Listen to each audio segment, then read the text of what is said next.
ఇప్పుడు డోక్లా చేస్తున్నాను, Gujarati street food.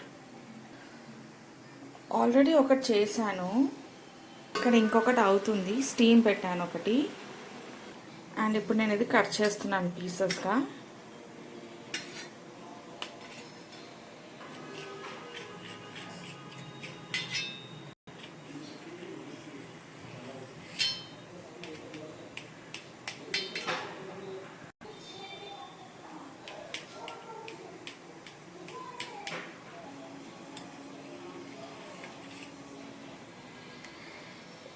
ఇది డోక్లా పైన వేసే వాటర్. సో ఇప్పుడు వాటర్ వేస్తున్నాను. డోక్లా అనేది స్పాంజీగా ఉంటుంది.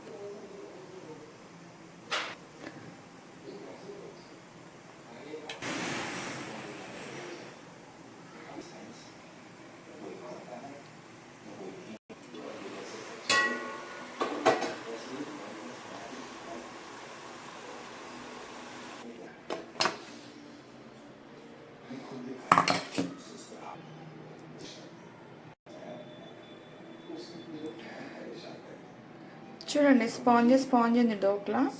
నేను యాక్చువల్గా సన్నగా చేస్తాను, లావుగా నాకు నచ్చదు, సన్నగా చేస్తాను. సో చూడండి ఎంత బాగుందో. సో మన ఎమ్మి గుజరాతీ స్ట్రీట్ ఫుడ్ రెడీ అయింది, డోక్లా.